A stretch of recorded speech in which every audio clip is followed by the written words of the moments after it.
అందరికీ నమస్కారం. ఈ వీడియోలో సీడ్ బాల్స్ ఎలా తయారు చేసుకోవాలి? సీడ్ బాల్స్ అంటే ఏంటి? సీడ్ బాల్స్ వల్ల ఉపయోగం ఏంటో ఈ వీడియోలో చూపిస్తాను.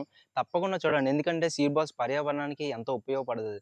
అందరూ కూడా సీడ్ బాల్స్ తయారు చేసి మీరు అరకు గాని, తిరుపతి గాని ఎటైనా వెళ్ళినప్పుడు అడవి ప్రాంతాల వైపు ఇది తప్పకుండా ఇసిరితే అవి మొక్కలు మొలుస్తాయి. ఎంతో ఉపయోగపడతది. సో, ఫస్ట్ అయితే సీడ్ బాల్స్ ఎలా తయారు చేయాలో చూపిస్తాను చూడండి. సో, ఫస్ట్ సీడ్ బాల్స్‌లో వాడే విత్తనాలు ఏవేవి అంటే ఇవన్నీ పెద్ద పెద్ద మర్రి చెట్టు అంటే పెద్ద పెద్ద వృక్షాల విత్తనాలు ఇవన్నీసి చెప్తాను చూడండి. ఇదేమో అశోక చెట్టు విత్తనాలు. ఇదేమో వేప, ఇది కానుగ, ఇది కుంకుడుగాయ, ఇది మారేడు విత్తనాలు, ఇదేమో ఉసిరి, ఇది సీతాఫలం, ఇది ఈత చెట్టు విత్తనాలు. సో, ఇప్పుడు సీడ్ బాల్స్ ఎలా విత్తనం అంటే ఎలా చుట్టాలో మీకు చూపిస్తాను చూడండి. అదేం పెద్ద కష్టం కాదు. కానీ వాడే మట్టి అనేది చాలా ఇంపార్టెంట్. సో, జింక మట్టి అయ్యుండాలి. సింపుల్‌గా ఇదే మీకు అంచనా. జింక మట్టి అయ్యుంటే అది ఎండేటప్పుడు ఇలా గట్టిగా ఉంటాయి. అప్పుడు మీకు ఎటువంటి ప్రాబ్లమ్ ఉండదు. అదే ఇసుక లాంటి మట్టి అయితే వీడిపోయి అంటే ఇరిగిపోయినట్టుగా అయిపోతాయి.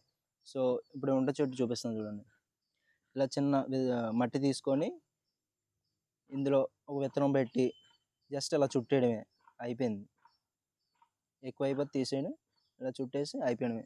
ఇలా 100 సీడ్ బాల్స్ చేశాను. ఎందుకంటే మేము తిరుపతి, అరుణాచలం వాటి వైపే ఎళ్తున్నాం. ఎందుకంటే దసరా సెలవులు కదా!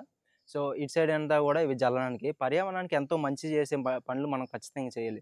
ఎందుకంటే నేచర్‌కి ఉపయోగపడేటట్టు ఉండాలి గానీ, నేచర్‌ని డిస్ట్రాయ్ చేసేటట్టు మనం ఉండకూడదు. సో, తప్పకుండా ఇవి చూసారు కదా! ఇలా మీరు కూడా తిరుపతి, అరుణాచలం వెళ్ళేటప్పుడు ఇలా సీడ్ బాల్స్ తయారు చేసుకొని తప్పకుండా జల్లే ప్రయత్నం అయితే చేయండి. ఇంకా ఈ వీడియో నచ్చితే మన ఛానెల్ సబ్స్క్రైబ్ చేసి నాకు సపోర్ట్ చేయండి. మీరు లైక్ చేయడం వల్ల ఈ వీడియో మరికొంతమందికి ఎక్కువ మందికి కూడా రీచ్ అవుతది. సో, ప్లీజ్ లైక్ చేయండి. ఇంకా మన ఛానెల్ సబ్స్క్రైబ్ కూడా చేసుకోండి.